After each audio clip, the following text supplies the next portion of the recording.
Good evening, Assalamu alaikum rahmatullahi wa barakatuh, and welcome to another edition of Talking Point. My name is Faraz Patel. We'd like to thank you, the viewer, for staying with us here on Hilaal TV channel 347. Now, as we monitor the situation in Rafah, where close to over millions and millions of displaced Palestinians are trying to find a way for a new home due to the complete destruction of Gaza right now, the threats of the imminent ground invasion of Israel is becoming more and more stark. And of course, the international community stands by while nothing really is being done to help those who are in need. My next guest today is somebody who was there during those first few weeks, right after October the 7th, when Israel began its relentless aerial bombardment. It's none other than Dr. Haidar Eid. He is an associate professor of post-colonial and post-modern literature at Gaza's Al-Aqsa University. Unfortunately, that university has been destroyed by the Israeli Air Force. He has written widely on the war on Gaza and, of course, Israel's occupation of various parts of Palestine, including articles published on ZNet, Electronic Intifada, Palestine Chronicle, Open Democracy, and he also writes for leading broadcaster Al Jazeera. Dr. Eid joins me in studio to talk about his new book called Decolonizing the Palestinian Mind, and of course talking about what is currently happening in Gaza. Dr. Eid, Assalamu alaikum wa rahmatullahi wa barakatuh. Shukran so much for gracing us with your presence. Wa alaikum assalam. Thank you so much, Firas, for hosting me. No, it's an absolute pleasure. Dr. Eid, before we talk about the book, I want to go to October the 7th because you were telling me off air. And I want the viewers to obviously bear in mind that Dr. Eid, in terms of his hearing, has lost most of his hearing due to the bombing that happened in those opening weeks after October the 7th in Gaza. Dr. Eid, talk to us about that experience because, we see it on social media, we see it on various other medias, but only you could tell us from being on the ground how that horrific experience was. Thank you again, Firas. I spent the first 2 months of the genocide in Gaza.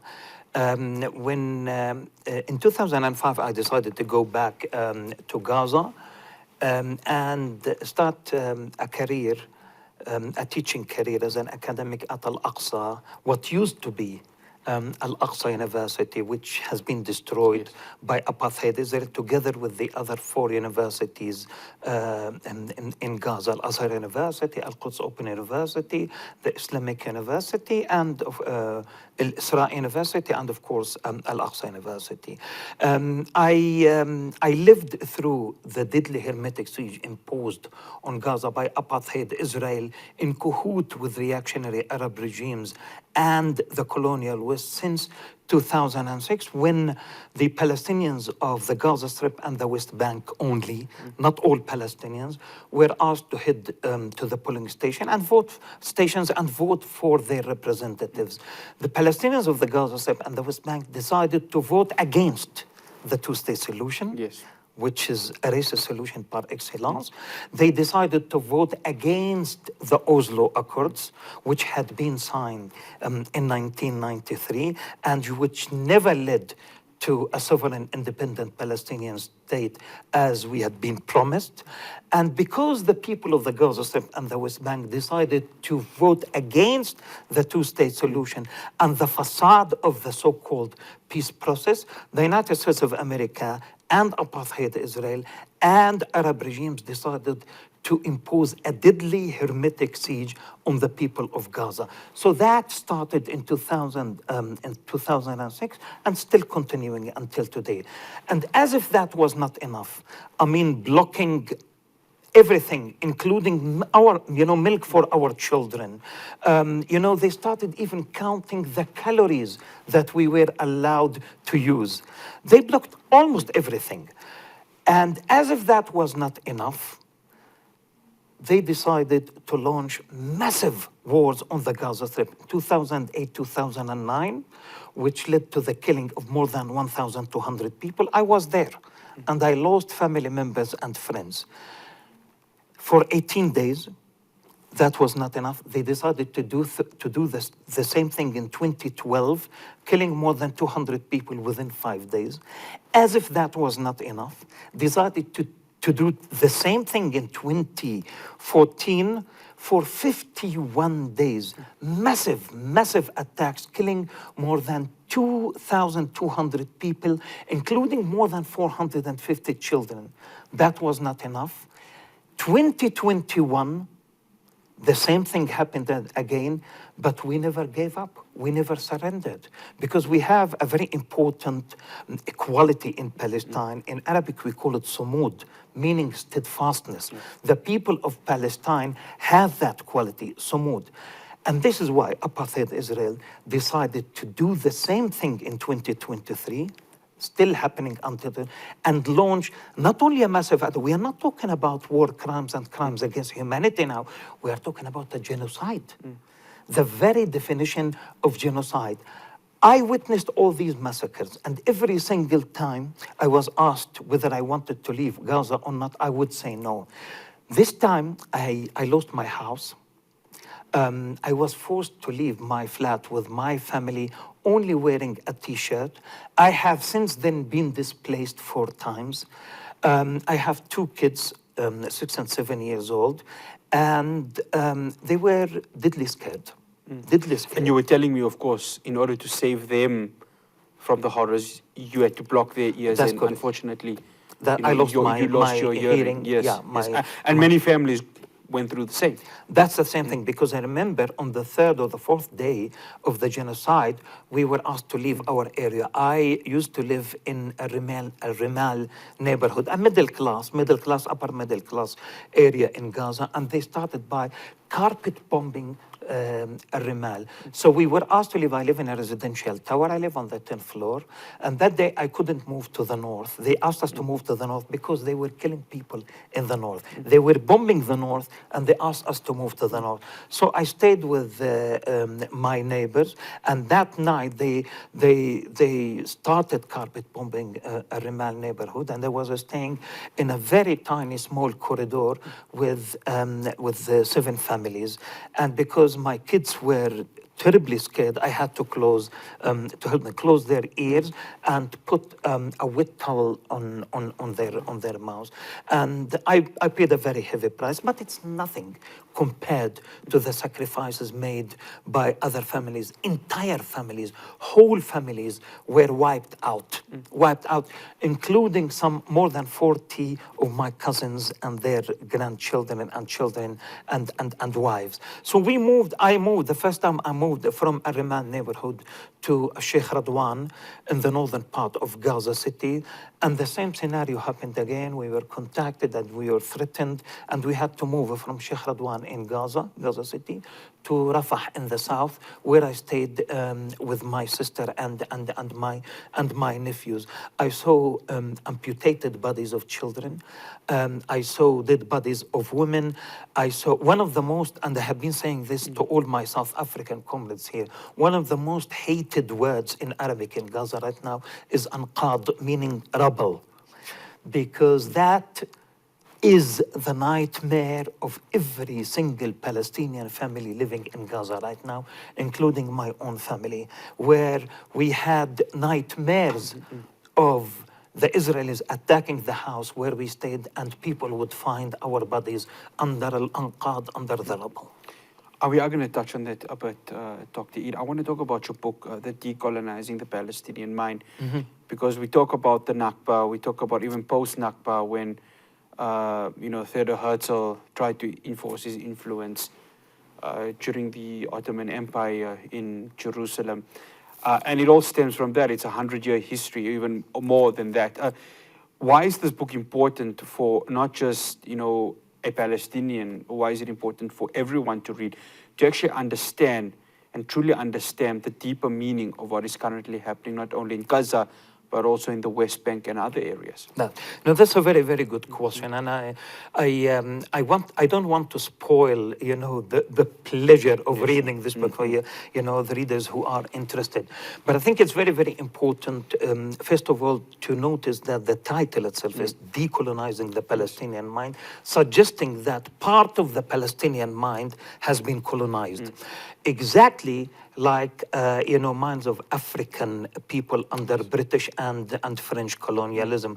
And of course, the idea was inspired, or rather the title was inspired by the great writer Ngugi wa Thiong'o, who wrote that wonderful seminal work, Decolonizing the Mind.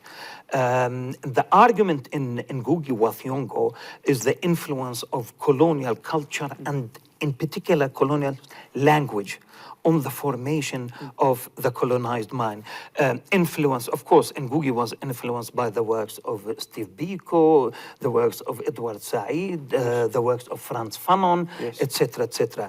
And I myself, since I come from that background, one of my role models is Frantz Fanon, another role model is Edward Said, and Ghassan Kanafani, leading Palestinian writer, activist who was assassinated by the Israelis in 1972. And the problem is that I noticed that the Palestinian mind has been affected by the idea of the possibility of establishing two states in Palestine. One state for Israeli Jews on 78% of historic Palestine, and one state on 22% for native Palestinians. But notice, the whole idea revolves around the right of the Palestinian people to self-determination. So what is the definition of self-determination for the Palestinian people? Unfortunately, the Palestinian leadership or Palestinian nationalism in general has been controlled and defined by Palestinian bourgeoisie, mainly living in the diaspora rather than living in Palestine itself.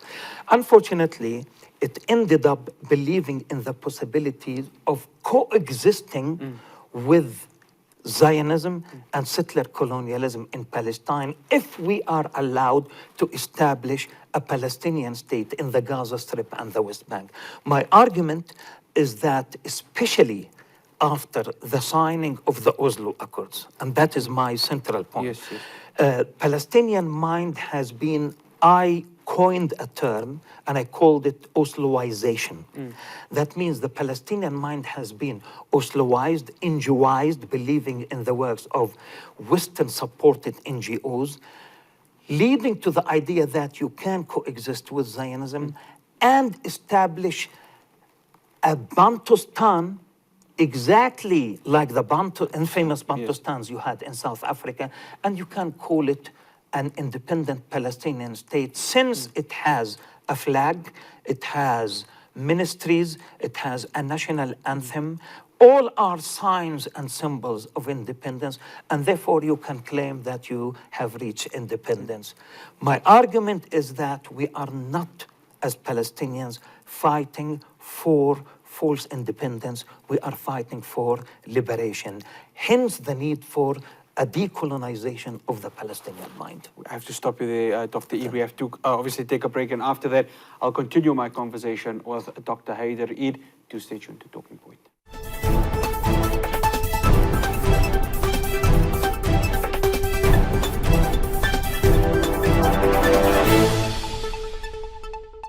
Welcome back to Talking Point. I'm in conversation with Dr. Haidar Eid. Dr. Eid, let's go to, of course, what is currently happening now in Rafah, of course, where you have millions and millions of displaced Palestinians. I mean, you spoke about being in Rafah, and of course, alhamdulillah, you found your way, here to South Africa. When you look at the images, I mean, just yesterday, when there were food trucks being delivered, Israeli soldiers shot at the people. And my question is that, how do the people deal with this trauma? I mean, the difficulties, given that there are countless and countless of human rights atrocities that are happening right there and just it's being blinded by the rest of the world? Yeah. You know, people, you know, the world should stop mythologizing, you know, Gazans and thinking that we are dealing here with superheroes. We are dealing with ordinary human beings. But as I said to you, these people have, you know, the power to resist through their resilience and sumud, steadfastness, as I said to you. How do people, you know, how are they dealing rather with trauma? It's extremely difficult. I can tell you, it's extremely difficult.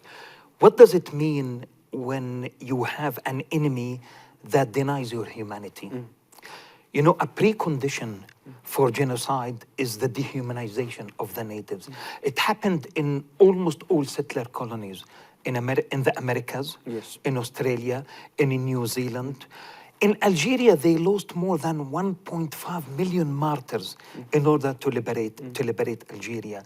You people here in South Africa suffered under apartheid, where all black people, all colored people, all Indians, all non-white people were treated not as second-class citizens, but as third and fourth-class citizens. This has been the situation in Palestine since 1948.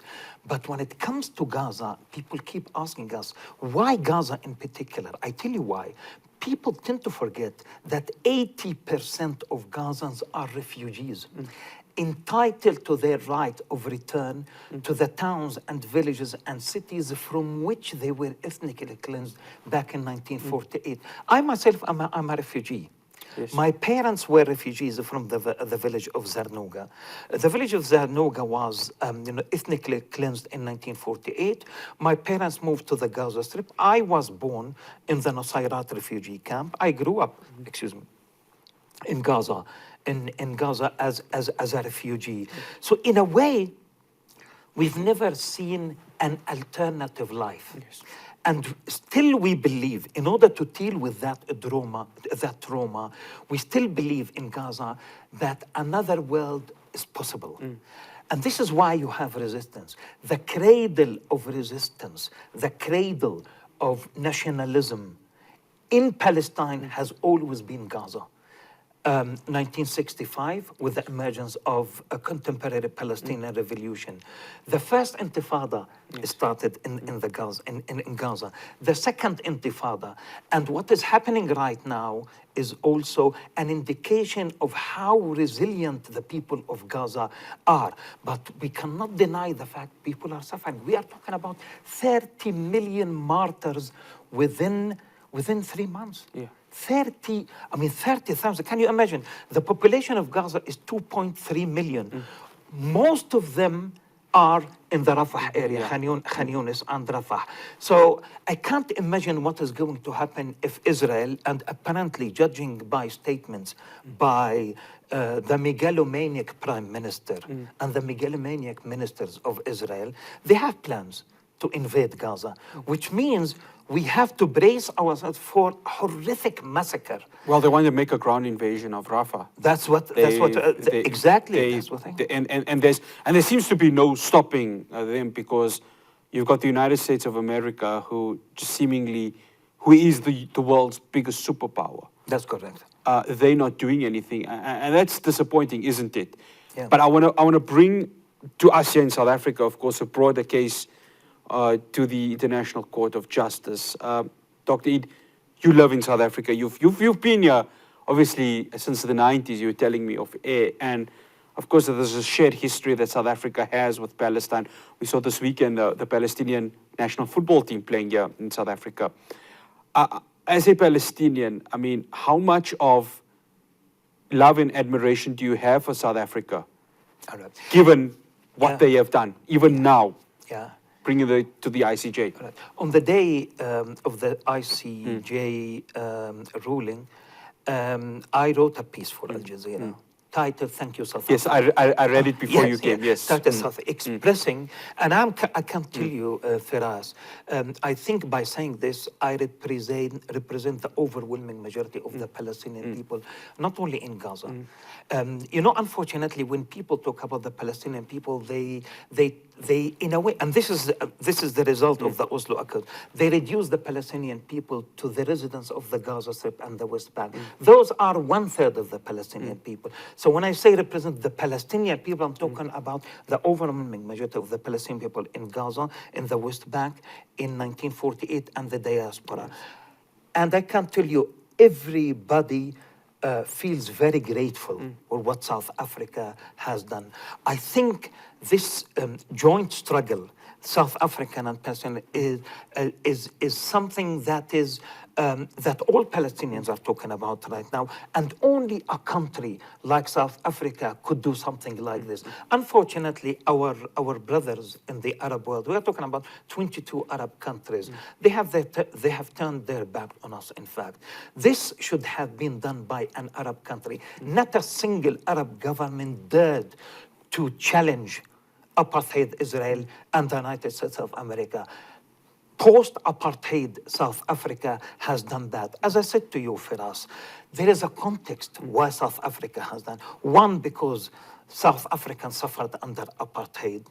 Two, because as I said to you, in 2009, 2012, 14, 2021, the Palestinians of Gaza expected the international community to hold apartheid Israel accountable to war crimes and crimes against humanity committed against the Palestinians of Gaza.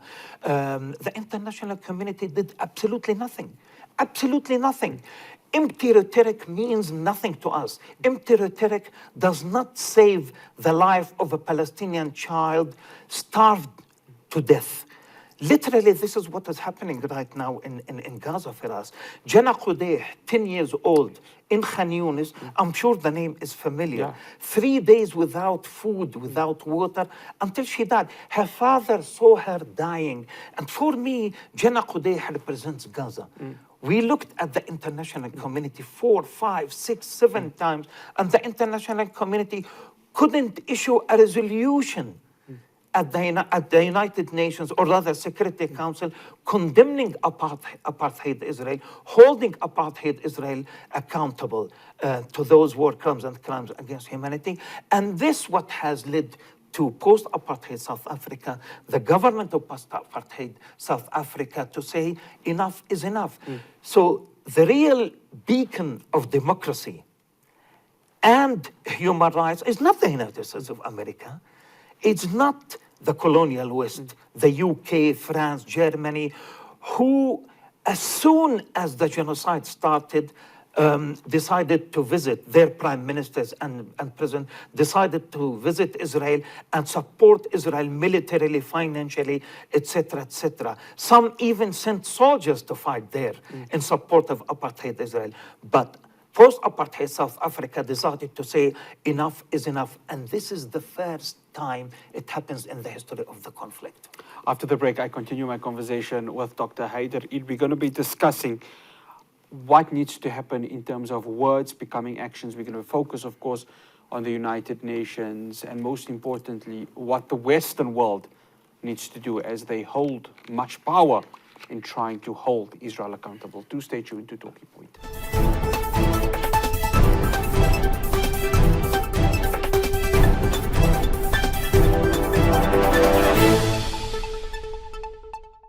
Welcome back to Talking Point. Dr. Eid, I want to focus on Hamas, right? Every single time I hear the Israeli Prime Minister speaking about the quote-unquote, we have to crush Hamas. And I mean, Hamas was elected by the people of Gaza to be the ruling organization over Gaza. And when I speak to people in Gaza, and including yourself, it's not like you're living in what the West would term a state of holding you to a gun to your head. There's been freedoms. Freedoms, of course, ruled in the Sharia way. Why does Israel fear Hamas? Hamas is not a superpower military. They're not somebody that can launch a nuclear weapon. Why do the Israelis fear them? Yeah. You know, I don't think that Israel fears Hamas. I think Israel fears Palestinian resistance. I think Israel fears Palestinian people. Hamas was founded in 1987. Yes. Right? The beginning of the first Intifada. Between 1948 and 1987, Israel feared all other factions, including Fatah, including the PFLP, the DFLP, etc., etc. Hamas is a nationalist organization, is a Palestinian organization. Hamas is the strongest Palestinian organization right now in the Gaza Strip. It is leading resistance. But I cannot limit Palestinian resistance only to one organization. People don't know that other organizations, including the armed wing of Fatah, Al-Aqsa Martyrs Brigade, has also been involved in the resistance. The PFLP, a Marxist-Leninist organization that used to lead Palestinian resistance in the late 60s and the early 70s in the Gaza Strip. In other words, what I want to say is that apartheid Israel fears our very existence in Palestine. For them, we are the goyim, the outsiders. The goyim is the Hebrew word, the other of the flourishing Jewish self in the land, in Hebrew, Yeretz Israel, the land of Israel, according to Zionist ideology. And in order to flourish in the land of Israel, you need to get rid of the indigenous population, like any other settler colony, as I said previously. And Hamas has grown stronger throughout time and has believed in resistance for a long time, since 1987, since its establishment. And therefore, apartheid Israel has decided to crush the cradle of Palestinian resistance. And the cradle of Palestinian resistance is Gaza. This is number one. Number two, as I said to you, 80% of the Palestinians of Gaza are refugees, entitled to their right of return. In other words, return, of course, to the towns and villages from which they were ethnically cleansed in 48. Which basically means that they are a constant reminder of the original sin committed in 1948. One of the problems, and this is what I try to deal with in my book, Decolonizing the Palestinian Mind, is that the signatories of the Oslo Accords have taken the origin of the Palestinian cause to 1967. That is to say, to the occupation of the Gaza Strip and the West Bank, what we call the Naksa set-off. Whereas the Palestinians of Gaza, most of whom being refugees, remind Israel that the origin of the problem goes back to 1948.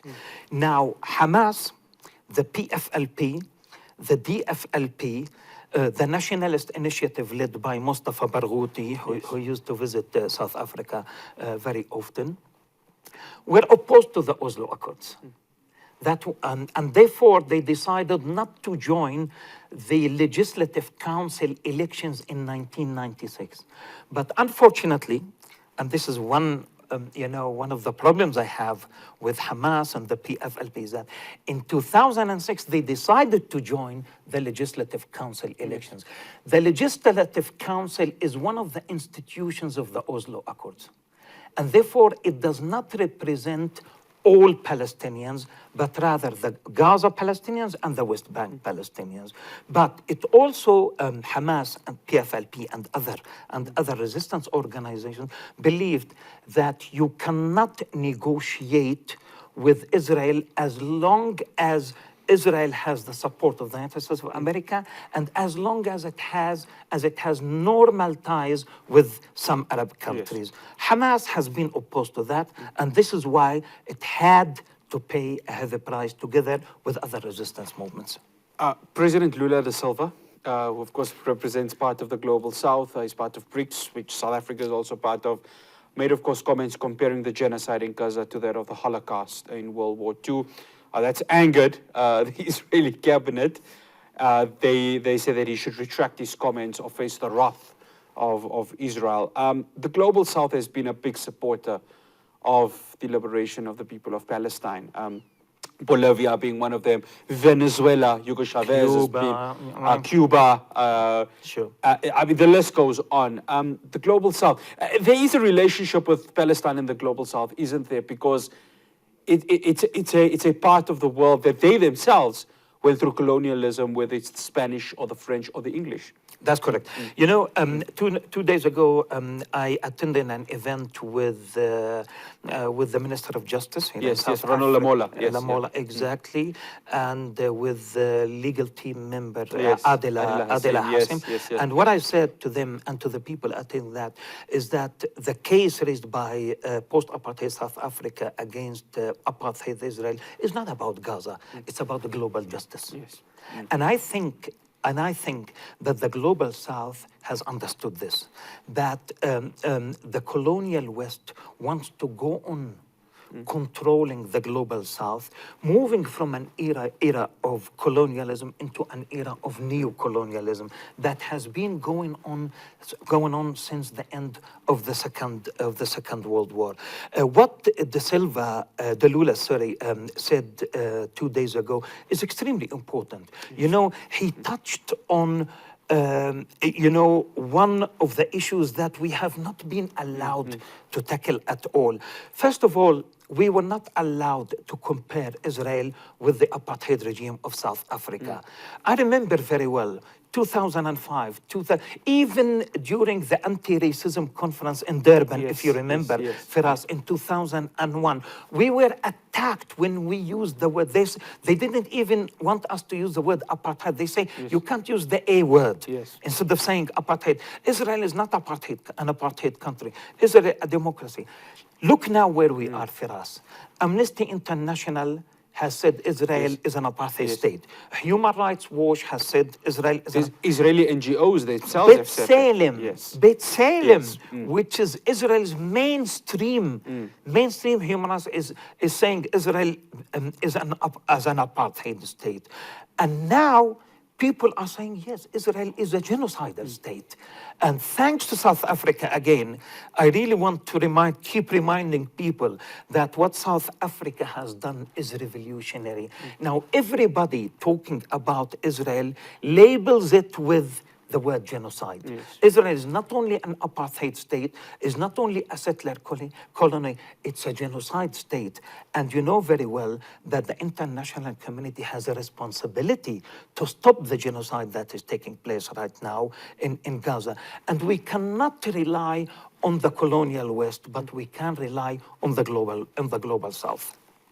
Dr. Eid, juxtapose that to the West. I want to talk about the United Nations Security Council, because the United States has vetoed so many resolutions calling for that ceasefire. And from November up until now, I think there was 3 resolutions called, and all of them rejected because of the United States veto power. Unfortunately, with those vetoes, there's been so many thousands of lives that have been lost and so many children that have been murdered by Israel. How much of complicity does the West need to take for allowing this to happen? And I'm not just talking of the United States, I'm talking about the United Kingdom and the European Union, who have really not taken the initiative to hold Israel accountable, not just by words, but by actions also. You know, Firas, I stopped using the word complicity a long time ago. With all the massacres taking place in Palestine since 1948, but of course the massacres that I have witnessed myself since 2008, I think the West has been involved and directly responsible for war crimes against humanity committed against the Palestinians. And now it is even worse because they have become genocide enablers. In other words, without the support of the colonial West, without the F-16s, without the F-15s, without the Apache helicopters, without the Merkava tanks, without the drones, without security coordination, even without mercenaries coming from the United States of America and the colonial West, apartheid Israel would not have been able to commit these war crimes and crimes against humanity. So in other words, we need to go beyond the accusations of complicity and start taking them to task and charging them with war crimes and the crimes against humanity. I'm talking about the likes of Sunak, the likes of Biden, the likes of Macron, etc., etc. After the break, I wrap up my conversation with Dr. Haidar Eid. We're going to be talking about how the narrative has changed over these last few months. Do stay tuned.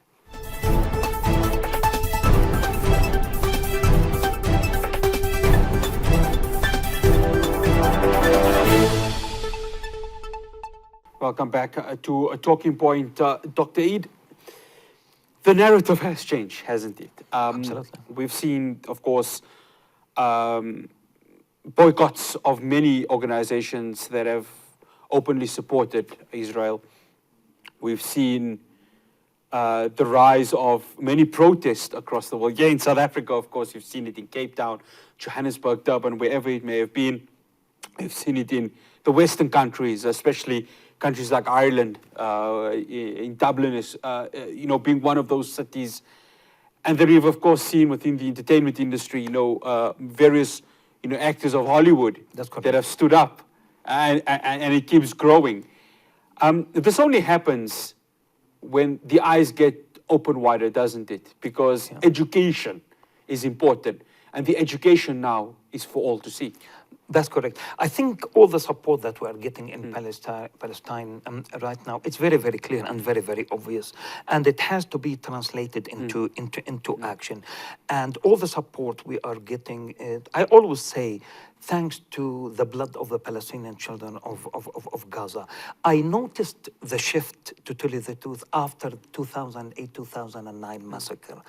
But before that, I need to remind your viewers that back in 2005, more than 170 Palestinian civil society organizations that represent, I can say, the overwhelming majority of Palestinian civil society sectors issued a call, inspired by the anti-apartheid movement in South Africa, calling on the international community to boycott apartheid Israel, divest from apartheid Israel, and from international companies benefiting from the oppression of the Palestinian people by apartheid Israel, ultimately leading to sanctions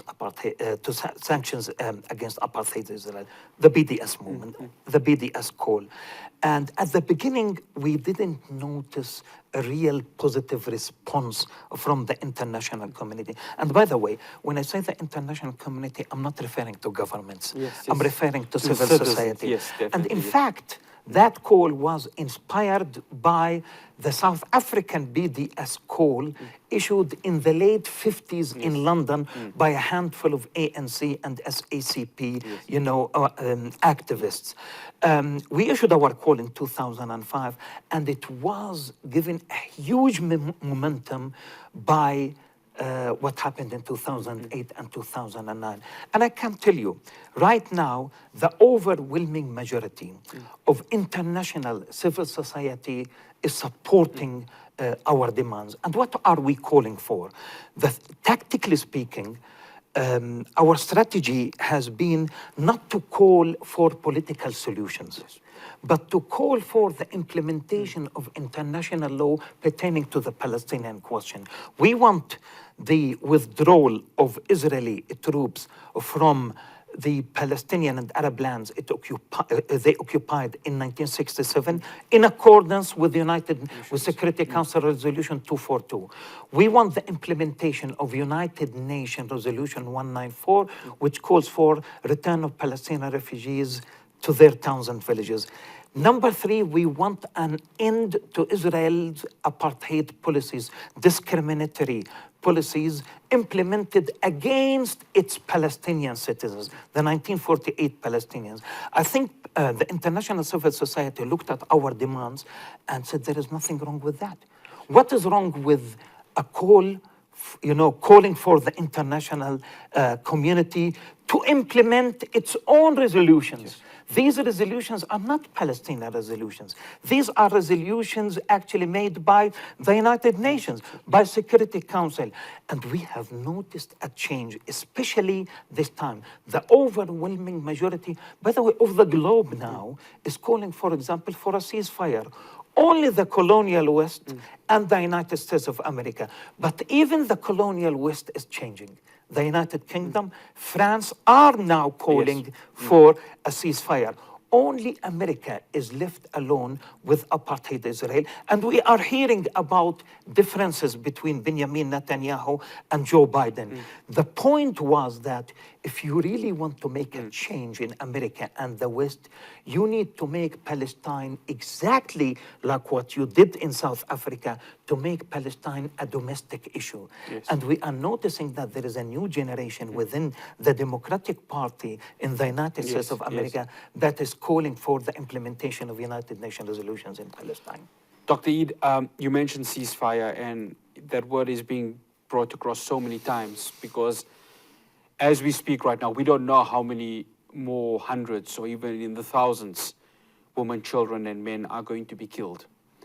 As a Gazan, as a resident of Gaza, as somebody who, you know, alhamdulillah, you were able to escape with your family, but thousands and millions others don't have that privilege that has been afforded to you by Allah subhanahu wa ta'ala. How important is a ceasefire, and how important is it for countries who hold the ability for that ceasefire to happen? For example, the countries that sit within the Security Council, for that to happen, and how urgent does it need to happen? All right. We have been talking almost for an hour now, Firas. 6 children have been killed. 6 children have been killed. I'm sure you I've heard of the statistics. The average has been 135 civilians getting killed every single day. That is the average. Sometimes it goes up to 200, 300, 400. But it has been 135 all along. So I think, you know, the demands made by all Palestinian organizations, by the overwhelming majority of Palestinian civil society, especially in Gaza, is that we need an immediate ceasefire. An immediate ceasefire in order to put an end to the slaughter that is taking place right now in Gaza. Hence the importance of the South African step at the ICJ. But number 2, we want the flow of humanitarian aid. People are not only dying because of, you know, because of bullets, because of F-16, F-15. People are being deliberately starved to death, Firas. In the north, people are eating animals' food right now, Firas. Literally. I got a phone call yesterday from a friend who's trapped in the Jabalia refugee camp, saying to me, I don't know how and what to feed my children. I have tried to feed them, you know, animals' food. We cannot find animals' food anymore. Israel is not allowing humanitarian aid into Gaza in general, especially in the northern part of Gaza. And therefore, we need an immediate ceasefire. As we are talking, I know and you know that tens of people are being killed. Are being killed because apartheid Israel is attacking them, and because they are hungry as well. Medicine is not allowed into Gaza, by the way.